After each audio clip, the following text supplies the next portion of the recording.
It's absolutely my pleasure to introduce Damian. Damian, as I was just telling Magda a little while ago, his mother is an MCC, his father is a PCC, his brother is a PCC. He's been an MCC for a while. Now he is he's one of the pioneers in propagating supervision in the United States, which has been pretty much a European kind of phenomenon. I'm learning supervision from him, and it's absolutely my pleasure today to bring Damian to this forum to be able to talk about supervision, which I believe is absolutely essential to anyone who really wants to master the competencies in coaching. Damian, all to you. I'm sorry, as and when my video comes back, I'll probably participate better in this program. Thank you. Great, Ram. Well, first of all, happy Coaches Week. We're getting to the end of the week, and it's an honor to be here with you and with everybody who are joining us. Looking at the chat room, Ram, and it's pretty impressive that we have people from India, but also from all over the world. I'm looking here, people from Africa, from South Africa, from Europe, from London, from Canada. It's great to see people from all over the world. So welcome to the session today. And I want to share that the reason why I am talking about supervision today and why supervision became a passion for me was because when I was in the global board of directors and we were having conversations about what we wanted to have the role of supervision at the global level, I wanted to do some research. So I went through the first coaching supervision certification that was presented in the United States. So Ram, I don't know if you want to turn off your camera or you want to leave it on now? No, I don't know. I'm completely frozen. I can't see myself. So I'm going to I'm going to close my computer and restart it again. You please continue. Okay. And just for you to know, if you not see yourself, that we are also in you, just in case that you didn't know that. So in terms of the supervision, I went through that training and I fell in love with supervision because that gave me the opportunity to keep learning, to keep applying everything that I knew about coaching for so many years. And also, I realized the importance of coaching supervision and the lack of awareness of what the importance is of coaching supervision at that time in North America. And I think I have been working not only in the United States, but in North America and in Latin America too. And I do believe that coaching supervision is important because coaching supervision is an opportunity to reflect on our work. We don't know what we don't know. This is what we work with our clients as coaches. And if we don't look at our practice, if we don't look at possible blind spots, if we don't pay attention and explore how our emotions may be in our way when we're working with our clients, we may not be as effective as we could be.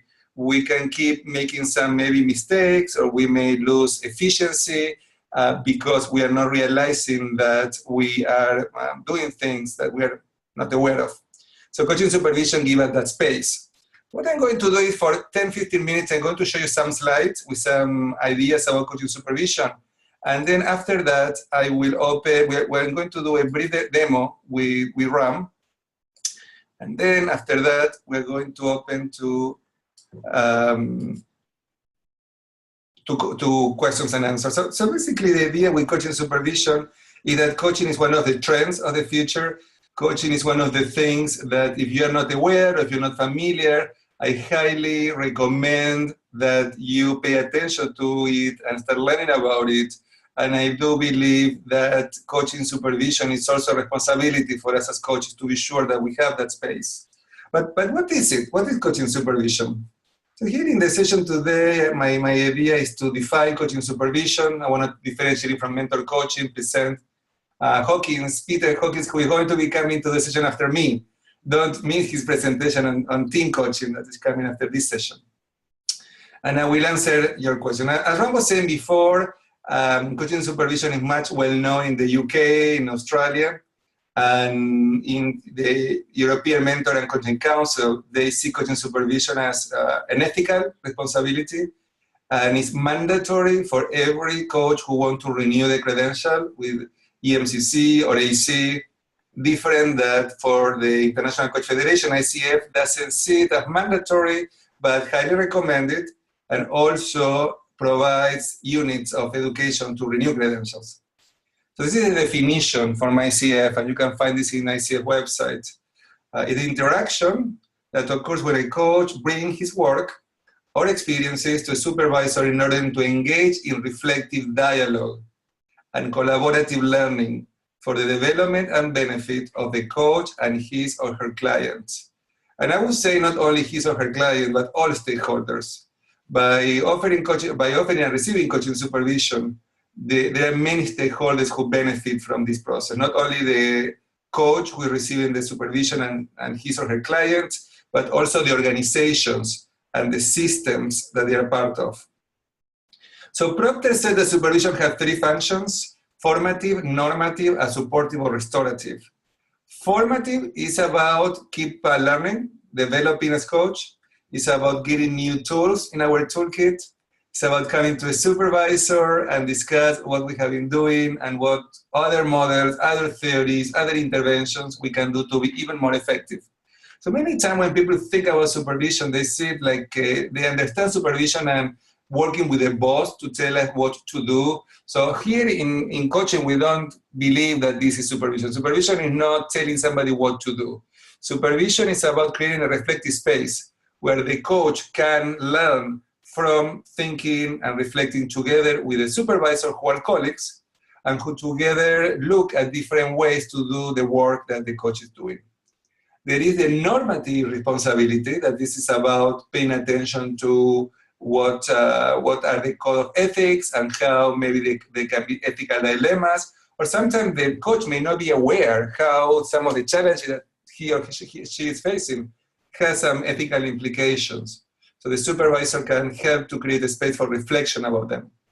And finally, a supportive, restorative space where the coach can find a space to recharge energy, to explore their reaction to the work, to explore their emotion, what's happening to them working with their clients. Now, the International Coach Federation differentiates supervision from mentor coaching. They are not the same. Mentor coaching is about development, the developmental part of coach, focus on coaching skills. So more than reflective practice is an opportunity to receive feedback on our skills so we can enhance and develop new skills, start doing things we may not be doing, stop doing things that are not effective, particularly around competencies and around different levels according to ACC, PCC, or MCC, that are the three ICF credentials. So the expectations are different. So when somebody receives mentor coaching, the mentor coach will listen to the coach coaching and will provide a specific feedback of what he or she heard. In supervision, the supervisor does not need necessarily to listen to a recording. In supervision, there is a conversation where the coach brings a situation, a challenge, a case, and they explore that with the supervisor. And Ram and I were going to be doing that in a few minutes. Before doing that, I want to just share with you a couple of more slides. The idea is, in coaching supervision is broader than mentor coaching. Now, there is a space that can be an intersection. So let's say that somebody who is in mentor coaching and receiving feedback about their coaching skills, but is mandatory for ICF. Mentor coaching is a mandatory activity to receive training, to get the PCC, or to apply for an MCC, or to renew an ACC. These are all places where people need mentor coaching as mandatory to apply or renew credentials. But there is a possibility in mentor coaching that the coach wants to spend some time talking about what's happening to them with a client, and that will be an overlap with supervision. And in supervision, maybe a possibility that once the coach also brings a recording to the supervisor and says, okay, I would like you to listen to me coaching, and I would like you to give me feedback. But that's not the main task of supervision. So I have a question for everybody who is here for a minute. If you have never heard about supervision or you're not familiar with supervision, what do you think are the right topics or challenges that you can bring to supervision? And I want everybody to interact.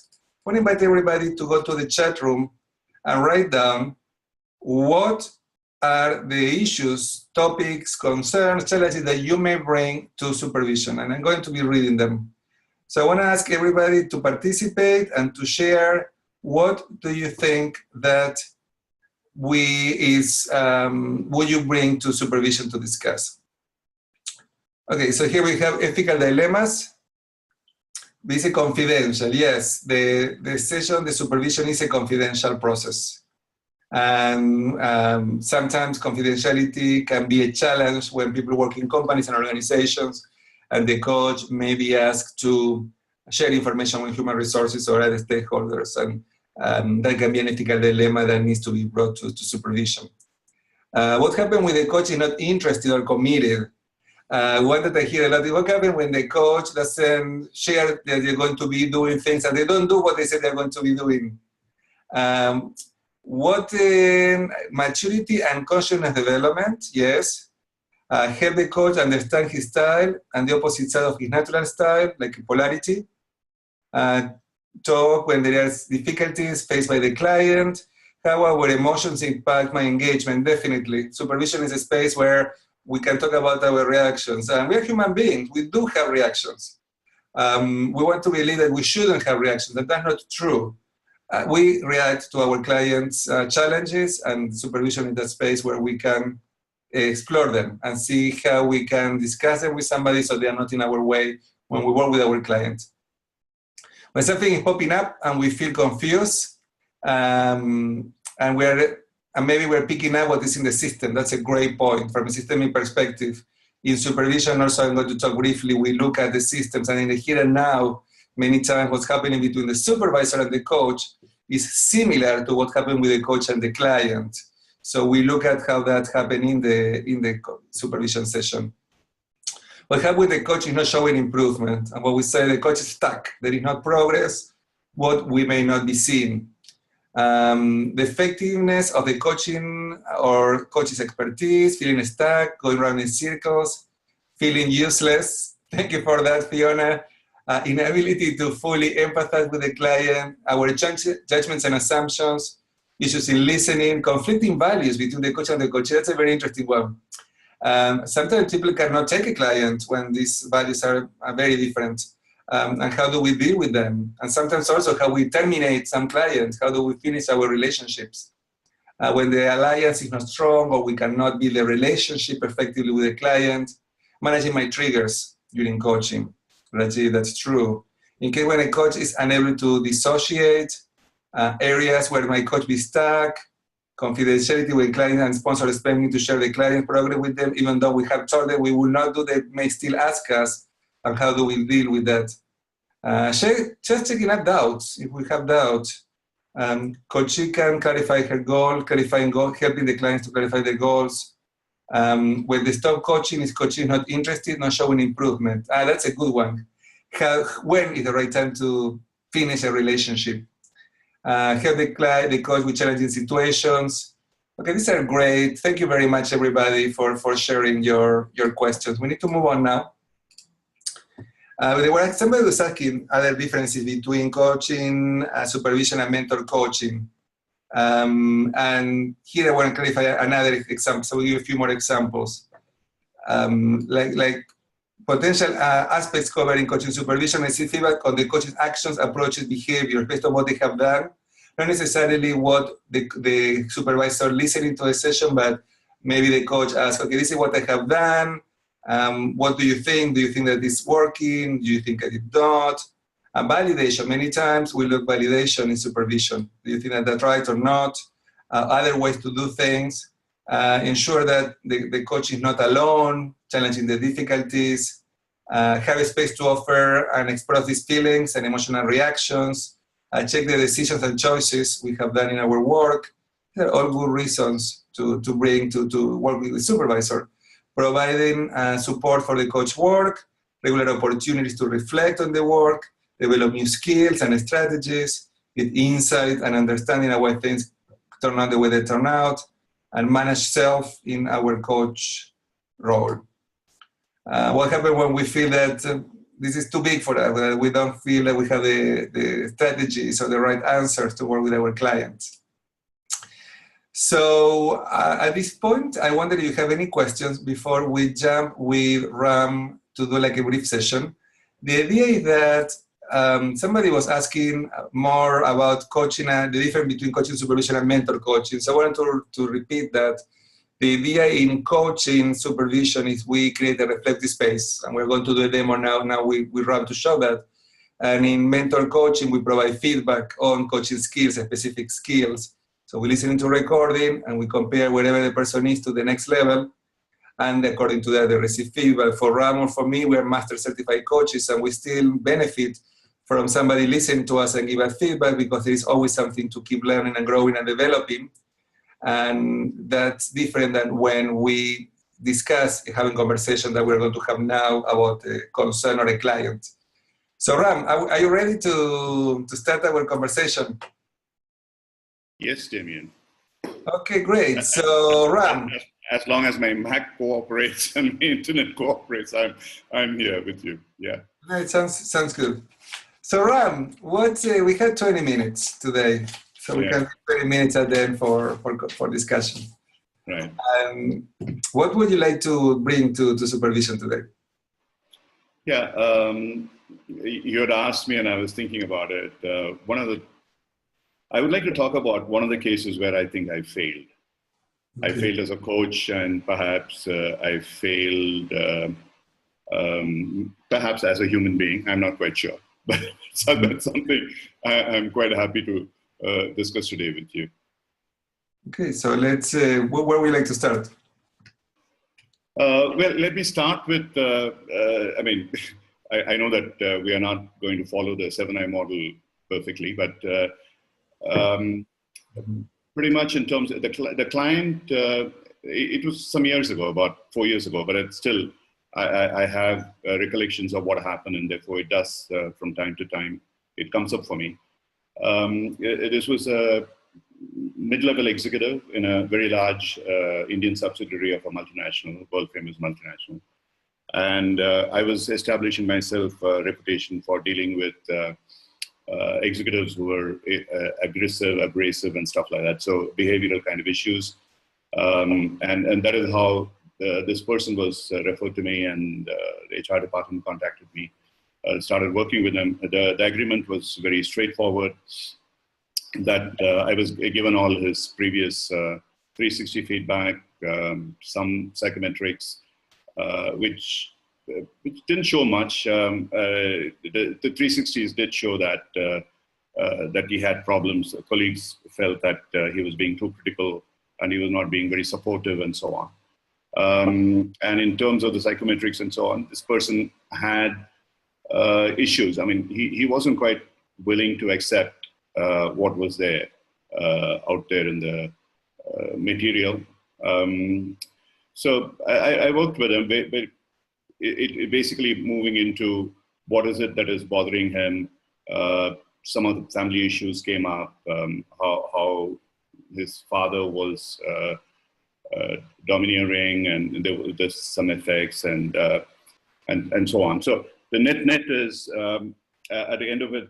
At the end of about, I think we had totally contracted for about 10 sessions that time. We had done about 5 sessions, and there seemed to be significant improvement, because I did have 2 stakeholder meetings with his boss. He clearly felt that things were improving. This person was working as a manager for about 400 to 500 people. They were working in different groups in different locations. I had wanted to work with him, shadow him actually, but then I was told that is not possible because of the confidentiality conditions within his company. And so at the end of 5, I think based on his feedback, based on the feedback from the stakeholders and everything, was good. And I think it was about the 6th session. Usually he came to my place, and this time, because there was a meeting with his line manager, tripartite meeting, I went over to his office. And this guy, my client, hadn't come, and so I went into his boss's office and I sat down there. And he basically said that something really pretty bad happened. And there was a client visit, a client who was a very important client for them, an external client.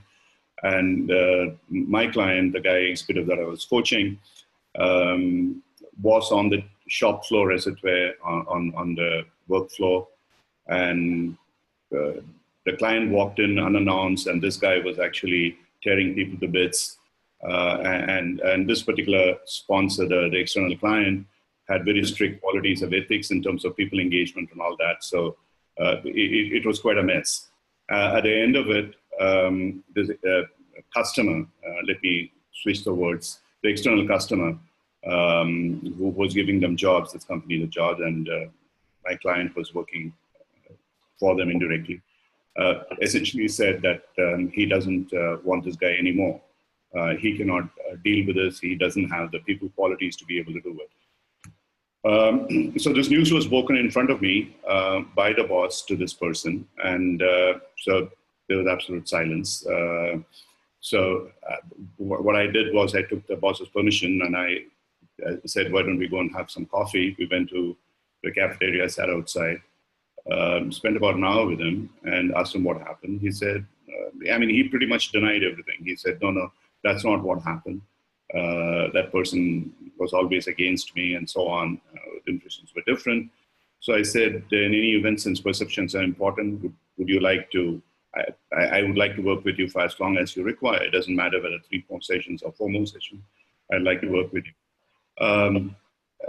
There was no further progress. He didn't come back. I talked to his line manager a couple of times. He said, look, I talked to him, you've talked to him, he doesn't seem to be interested. So I don't even really know how it ended. Whether, like Marshall Goldsmith starts a story in Triggers, I remember, where the guy got thrown out and he had a repetitive failure problem. I'm not quite sure this happened with this client or not. But I felt at the end of it, yes, I failed. And in some ways, perhaps I had let down my client. So yeah, that's the totality of the story. Okay, so I want to ask you a question. When you talk about I fail, and you said that a couple of times, what is there? Yeah, well, from an ICF terminology point of view, no. Because it sort of disengages a coach from anything that may happen, that you are not responsible for the success or the failure, you just do a job or whatever it is. But in reality... Okay, let me stop here, because you're going fast, and that's an important idea. That is what, sorry? What you said, it's an important, I think what you're saying, like many times we as coaches believe that they are responsible for what happened to our clients. Are we? Yeah, the point is, irrespective of whatever I can think about disengaging myself, I did my best, whatever that can be done. And my job is to create the environment for the client to get awareness, etc., which happened. This was probably 1 or 2 cases where, at least this I feel I failed, the other one I didn't fail, but the engagement stopped. Out of several hundred cases, these were the only 2 that I find that where we didn't go the full course. But in this particular case, given what happened, I for a number of reasons why I'm using that word specifically, because this guy was, it looked as if that he was doing well. He had understood, he had awareness, and he was correcting himself. He was doing many things right. And then the stakeholder meeting said that. And suddenly, out of the blue, this happened. And then when I tried to genuinely reach out to him and said, look, I'll forget about any fee, nothing at all. I'll work with you for what it takes. It's my responsibility because I have made a commitment to you. This is what I would like to do. To be honest, that's what comes up for me at the end of it again. Probably, I can be sort of more elegant, say that I was not successful, but I would rather be direct and say I failed.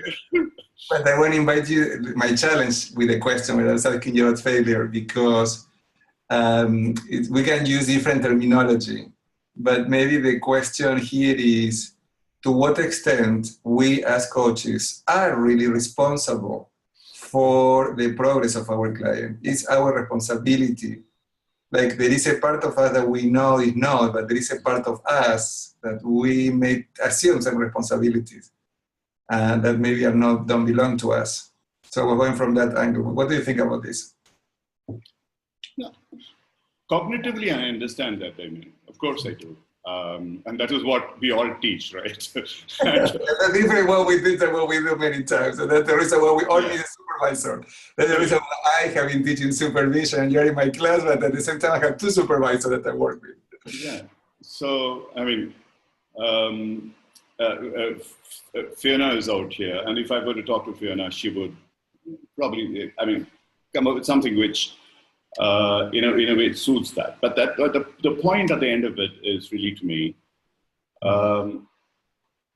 irrespective of knowing, yes, I have limits, and I'm only a catalyst, I'm only the mirror, I'm doing that. There's an agreement. The agreement was that I would, the sponsor wanted, he was paying me fees for, the company was paying me fees for helping this person become less aggressive, less abrasive, less whatever, be more collaborative and so on. And so in fact, I went back to the company and said, I would like to return the amount of money that you have paid me. They paid me for part of it, not for all of it. They said, no, there's not something that we can hold you responsible for. But to be honest, I didn't do any further work with the company for various reasons. Company itself got into various kinds of problems. But yes, knowing all that, knowing that we are not 100% responsible, I still cannot get rid of the feeling that could there, let me put it another way. Could there have been something that I could have done which would have helped this person? Maybe that's an alternative way of posing that question. That's what I'm struggling with, yeah. Yeah, I think that's a question. That's a great supervision question, because there is many times opportunity for us to be even more effective. So we like to spend a few minutes looking into that. What else could have been done? Yeah, one thing I regret not having done was to somehow have pressurized them into having some kind of shadow meetings and working with him as a team, which more and more I'm telling companies, and I'm even turning down assignments where I tell them that working with the person alone is not going to help. There's a lot that happens, a lot that doesn't happen. So I need to work with a team. So soon after this, I had another experience working with a person who had actually a native Indian who had worked in the US. She had come back and she was running a team here, and there was a bit of a problem. And there I insisted that I meet with the team along with her. And that made a huge difference, really huge difference. So that is something that I could have done. In this particular case, the organization didn't want it. By the way, I want to hear for a sec, because what you're sharing, I think it's important, because there is, you wanted to do something, and the client didn't agree with you and didn't want to go there. And you could see the difference with somebody who did agree with you and work with you there. So like when you were sharing your case, I was thinking about some of my cases too, where many times the client, because of the company pressure or expectations, show some progress during coaching, but whatever they're doing is not really ingrained. It's just they're doing something that may be a little bit superficial just to keep everybody happy, the coach, us, and the organization.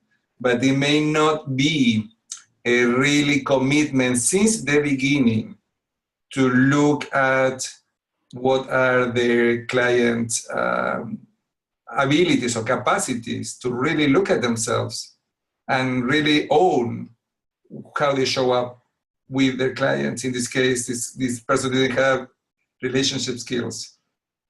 So what do you think about that? Because there is one piece, what I'm hearing is one piece is related to you have been doing something a little different next time. It's like if you have your intuition that this is what is going to work, so whatever you need to do what you think is going to work with your client. That's one thing that you learn from this, what you're saying. And the other thing that I am listening and I'm wondering, and I'm asking you, what do you think about the possibility that is from the beginning, this specific client was in a place where he didn't have that awareness. And even though it sounds like he had some awareness, you had stakeholder meeting with the boss and it sounded like it was progress, maybe that was cosmetic, was not really deep. What do you think about this?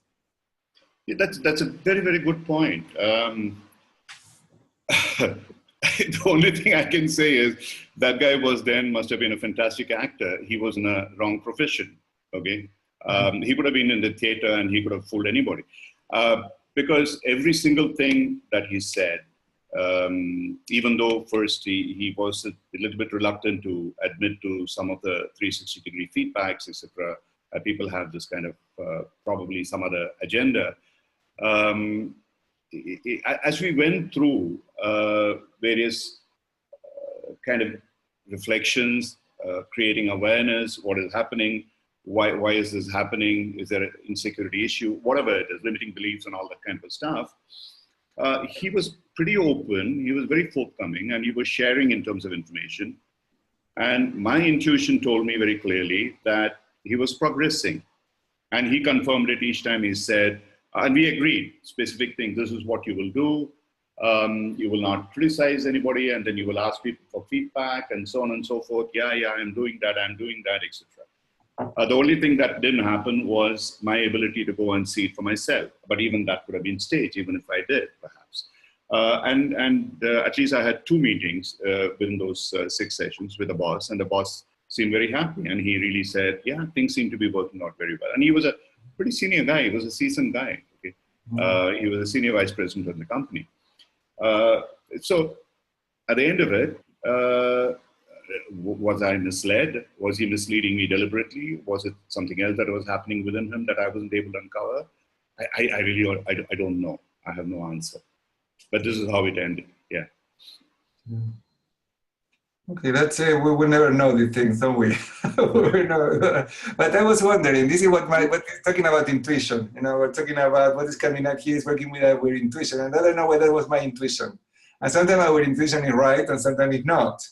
But I don't know why this came up for me in some way. That maybe that's a possibility that we're not considering. Yeah, you're absolutely right. I mean, that in fact was what occurred several times to me after that. So I became a little bit more wary when I was working with these people, and somebody has asked a question, and I have discussed this with Marshall. Are some people coachable? Some people are not coachable. I don't believe that. I mean, if someone is not coachable, it's my fault. It's not the client's fault. And the client may always find another coach who's better at doing that, dealing with him. So I can cover up my inability by saying, oh, that person is not coachable, that person is not doing this or that, whatever, fine. So that's one of the reasons why I believe that, maybe I wasn't successful.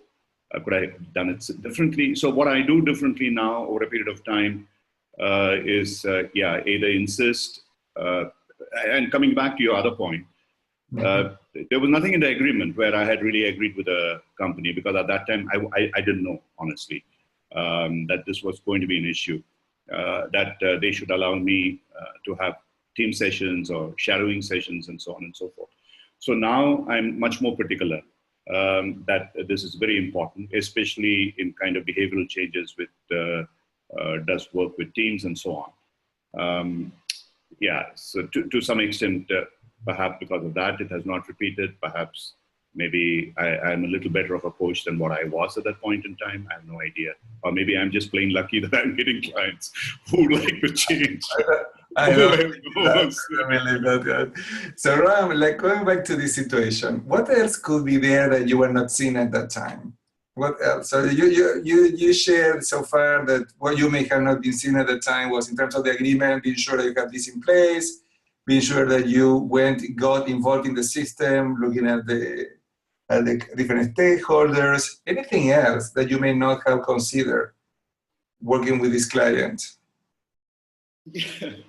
The only thing that comes up for me, Damian, when you ask me this question is, because at that time, as I said, I had developed some kind of a reputation for being able to work with people who were aggressive or abrasive. And I think there was a bit of a grapevine, and people came to me. Perhaps I was getting a little bit too big for my boots, or I was getting arrogant. So maybe there's a tested, tried out kind of a system. So I do some cookie cutter kind of work, and I don't know. I don't think I really did it. But at the back of my mind, there could have been a subconscious kind of feeling that this was happening. And did I do as much as I should have to gone into details? As you said, perhaps being more intuitive about what was going on. Was it going on too smoothly, for example? I mean, typically in any of these coaching situations, it's always, we all know, I'm much more careful about that now. There's always an up and down. It's never always a graph that moves upwards. In this particular person's case, it was always a graph that was moving upwards. I'm doing better, I'm doing all right, and so on and so forth. So should I have been more careful about it? Is that something that I didn't notice? Yeah, these are some of the thoughts. We need to start wrapping up. And I want to, like, part of supervision is a little bit didactic. Sometimes there are a couple of teaching points or a couple of comments that we do more in supervision than we would do in coaching.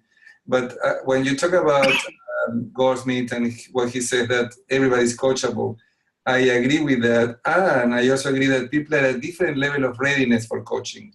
Even though everybody can be coachable in terms of how open and willing they are to explore and look at themselves in the mirror in terms of how ready they are. People are at a different level of readiness. So I want to just bring this up because in terms of that question, is everybody coachable? And there are different perspectives about that. And in terms of readiness, how ready people are and what we require from us with people at different level of readiness, they require a different level of coaching. And I'm sure that you, with so much experience, so many years, Ram, you're very effective in going at these different levels. And when you have many clients, it's like a curve. We cannot be 100% effective with all clients in all situations because there are many variables that we may not be under our control. So who knows, maybe this client has been able to achieve everything that he said he was achieving, and it was a relapse. Like, even though it's like somebody who is stressed out and learn to relax, is able to manage things, then at one point lose that and is again stressed. So I think that's another possibility. So maybe this client, yes, got a lot of value and grow, and then it was a specific situation where he was not able to bring the learning to the situation and had a really bad response to that. So there are different possibilities, but what do you think about? Yeah, it's and actually, yeah, part of what you said, and I just saw on the chat box, there was a comment from Michael. Did Ram have an internal checklist at that point in time? And I thought that was pretty relevant. I was a PCC coach at that time, and my movement was from a corporate leader. My whole thing was about solutioning. But of course, as a coach, I was trying to move out of it. And part of my success also was because of the fact that there was a certain amount of solutioning that was involved in what coaching I was doing. So that perhaps there was an internal checklist. I really cannot recall. But today it's completely different. And thanks to, like we both work together. And later I worked quite a while with Cindy, my MCC path. And today, in many ways, there is absolutely no checklist, period. There isn't a checklist. It is just what happens here and now at this point in time with a client. Mm-hmm. And if the client has a checklist, okay, that's a client's checklist. So I don't even sort of put down anything. I tell the client, okay, you come back and ask me. So that's, I think, made a huge difference.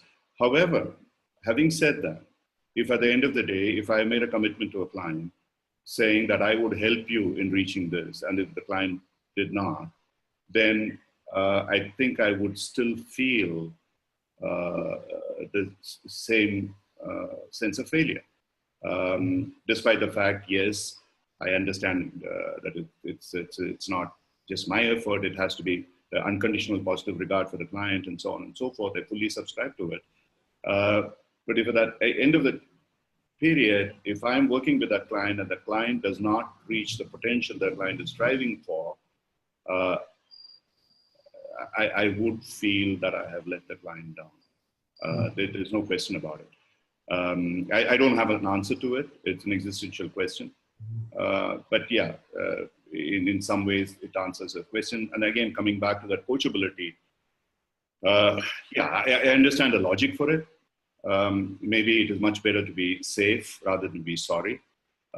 Say at this point in time, you don't really sort of commit to whatever you have committed to, you are not doing, and therefore I do not want to really work with you anymore.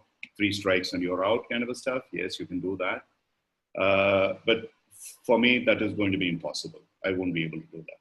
Mm-hmm. Because I tell clients that when I take you on, I take you on for life. Even if the payment is for 12 sessions, there are people who come back after 5 years and say, hey, and just call me up and talk to me. And that's okay. And that is what I'm there for. That's my feeling. Yeah. So there you are. We need to start wrapping up today. And coaching is always a supervision. Coaching, like coaching, supervision, both are processes that sometimes take more than 20 minutes to resolve. So this is in supervision an ongoing conversation of our reflection on our work. So today, unfortunately, we need to stop here. There is much more to keep exploring and discussing. But for today, Ram, from our 20-minute conversation, is anything that you're thinking that you would like to share before we finish?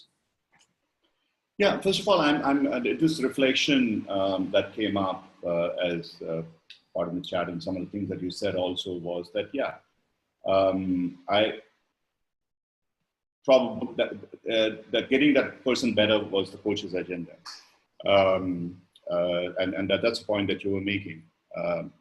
Was it the client's agenda? Maybe the client got whatever the client wanted out of it. My agenda was that the client should become curly bear, whatever it is, kind of a stuff, and then he would be. Everybody lived happily ever after. I don't have a right to that. I agree with that.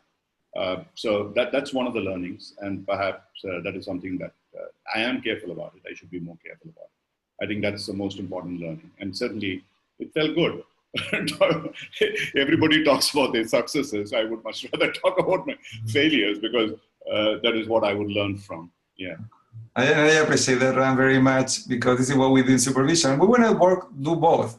In supervision, we want to talk our successes because we want to learn from our successes. We want to learn from what is working well.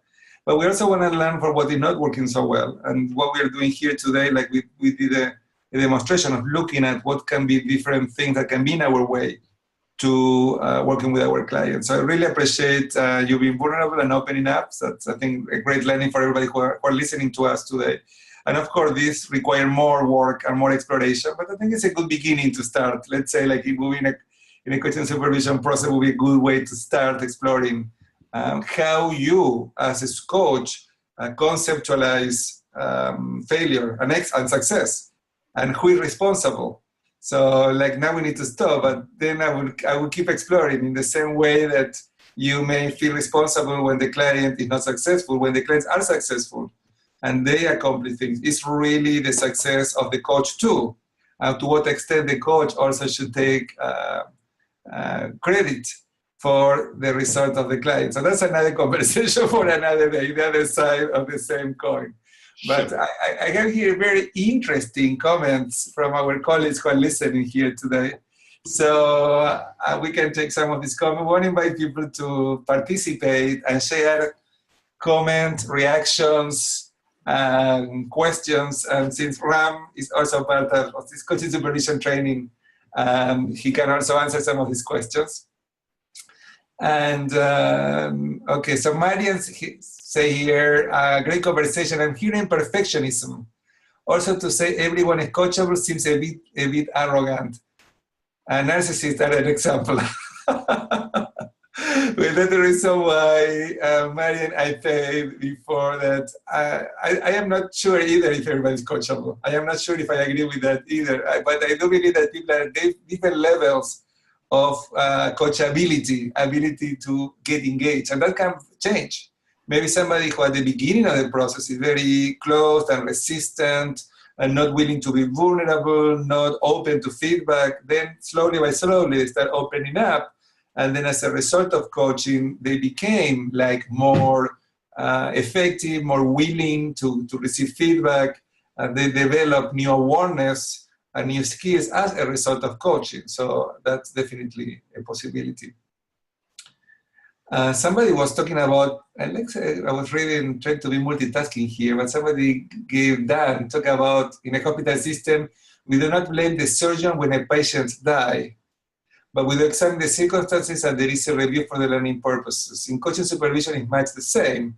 We don't blame the coach when a client fails, but we do conduct a learning review. That's what I take from this. Yes, Dan, I agree with you completely. I agree with you. This is how we want to do. Want to learn, like Ram is doing here, what we may not be seeing.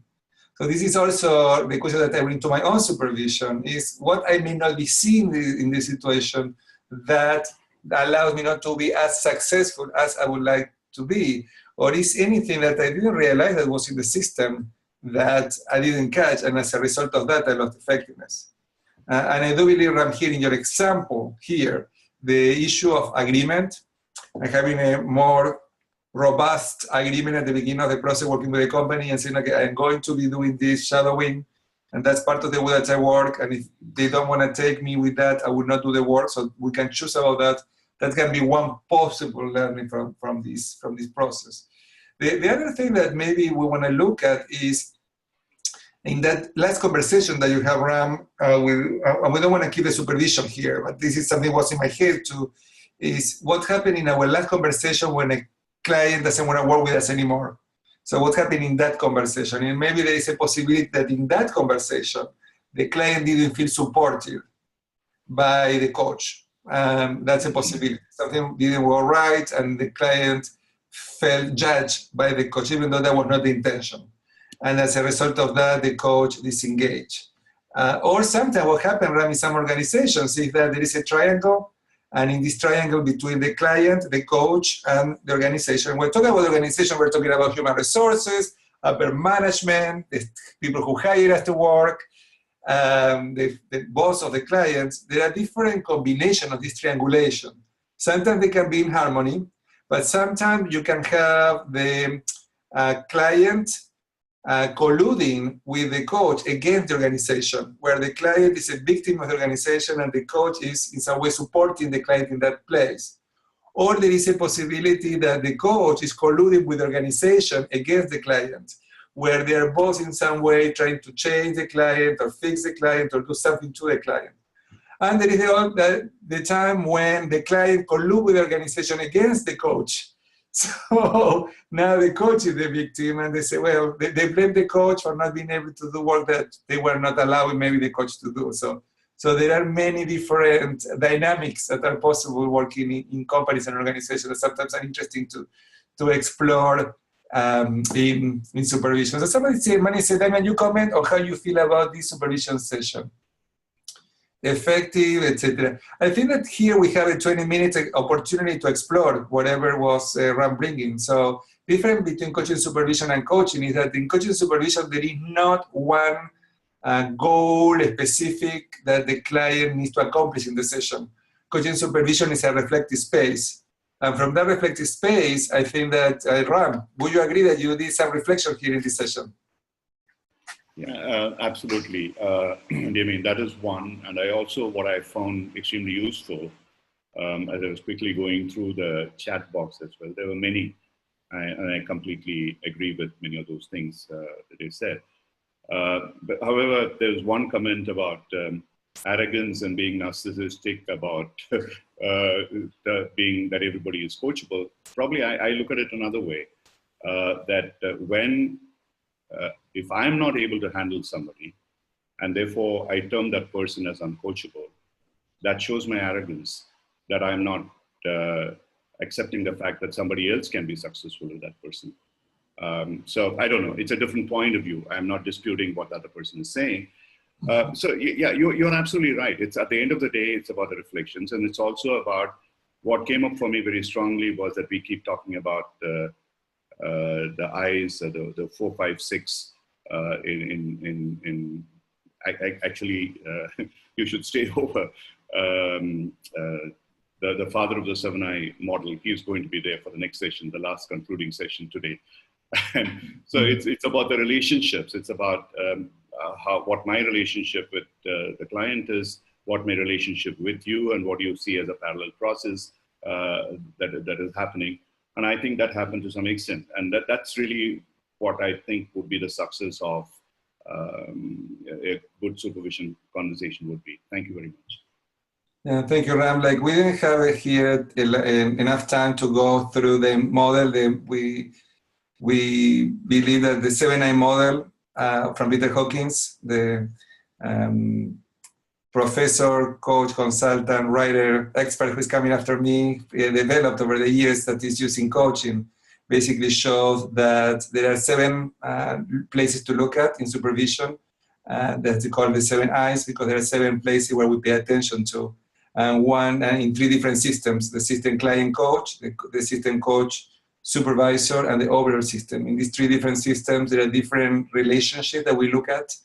And it's a systemic perspective where the I number 1 is who is the client, and number 2 is what the coach has done with the client interventions, and number 3 is the relationship between the coach and the client.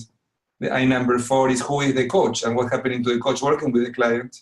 And number 5 is the relationship, what's happening in the here and now between the coach and the supervisor. Number 6 is what's happening to the supervisor. And number 7 is the overall system, what's happening in the overall systems that we're working on. So here, in this case, when I was bringing out my intuition, or really what was happening to me working with you, that this is where, in some way, I was thinking, experiencing, bringing ourselves as instruments so the coach can benefit from our own reactions to what the client and the coach is bringing to supervision. Then we have 4 or 5 minutes to finish, and there are here a few questions. Somebody said something about that supervision looks like coaching the coach. And I would say, yes, there is a part of in supervision coaching the coach, but there is something else. That is a strong emphasis in, first, there is always a case, or it's always related to work. So the context is different. Like in coaching, we have a goal that we want to accomplish. In supervision, it's always around our work. And the context is different because we are looking at the different stakeholders who are benefiting from this are bigger than just in a coaching session. So that will be one. And the second is that in supervision, we look at the different systems in place. Sometimes coaches, they also do that in their own coaching. I remember, Ram, when you started the coaching supervision program, you said, well, as a coach, I do some of this too. And I said, yeah, that's true, but not many coaches do that. Like in supervision, we really want to look at all of the different systems, want to look at ourselves as instruments, want to look in the here and now, what's happening, and to bring this to discussion, because there is a possibility that whatever is happening here and now in supervision is a repetition of what's happening in the other systems. So we pay attention to that. So these are some of the differences. I don't know, Rami, there is here any questions or comments, because there are many different things here, but we need to wrap up. We had also, you asked me for the last 5 minutes to make some announcements. Yeah, no, the announcements can, Magda will come in at that point in time. But one of the points that I really wanted to make, Damian, is that my own experience with supervision is that it's so powerful a reflective exercise and what we as coaches have done in situations. And that enables us into mastery. And my own personal belief is that a person who's gone through a formal supervision program and who's exposed to supervision can be far better at being a master coach. The labels are one thing, but truly be master coaches in that sense. I just would like to have your views. I know that you've on that path, and I see that from people like Fiona, Eva, and others who are so amazing that in their ability to go deeper into those reflections. Yeah, I think that's the reason why I love supervision, because you have that opportunity to really keep exploring and seeing how we are showing up, working with our clients, in which ways we can be more effective. And I think that most of us, who are coaches, we love learning. And that's the reason why we coach, because we also learn with our clients. And coaching supervision is a space where we can look at ourselves, where we have the time and the space to see what is working, what we may be doing differently. And I want to invite everybody here today. We have more than 140 people at one point to, if you have never had supervision, to look for opportunities to find supervisor. Like in India, there are many people now that is being trained as supervisors. Here, people who have a lot of experience as coaches may consider not only receiving supervision, but also become supervisors. We have a coaching supervision training. Would it be okay for me, Ram, here to put my email? So like, yes, Damian, please do that. And in fact, we would carry for any one of you. I mean, Damian is conducting several programs today, both for international audiences, Asia Pacific, US Pacific, and so on. So he's one of the best persons I know who is working in this space, and his programs are qualified for ESIA, the EMCC qualification for supervision. So we have material already on Damian on our website, please. And Damian can put his, Magda would also carry this material when she puts up this program, the recording and everything on the website. Thanks, Damian. Thank you very much. Thank you, Rama. And I want to congratulate you for an amazing program. You really brought leaders from all over the world to be part of this program. So I want to congratulate you and Magda for an amazing job that you have done during Coaching Week. And this topic is on the edge, is what is new, what's different, what's coming up. So for people who are interested in being at the edge of the profession, the people who want to really be at the front of the development, I highly recommend that you consider getting supervision to keep growing and learning and developing. And if you are a very experienced coach, you may also consider becoming a supervisor yourself. So you can have my email if you want more information. Yeah. And just to let you and audience know, the last session is going to be Peter Hawkins, the father of the 7-Height model. He is one of the greatest legends in the field of coaching, supervision, whatever you want to call it. And he's going to talk about leadership team coaching. Please stay on. It is something that you wouldn't want to miss. And Cindy is going to partner him in the session. Thank you. Magda? Thank you very much, Ram. Thanks, Damian. That was super useful. As Ram mentioned, I will post links to you and to some material we have on our blog from you so that everyone who found this session valuable will be able to continue and hopefully be supervised by you potentially. So everyone, please look out for that information in email tomorrow and on our blog, coacharya.com/blog. I hope that you all check back in about 15 minutes for the last session that Ram mentioned that we have with Peter Hawkins. For now, we're going to say goodbye. Everyone, thank you for your participation and for your lovely questions. I will pass them on to Damian in case he wants to address them in the future on our blog. We would definitely welcome that. Thank you, Damian. Thank you. Thank you. Bye. Bye, everyone.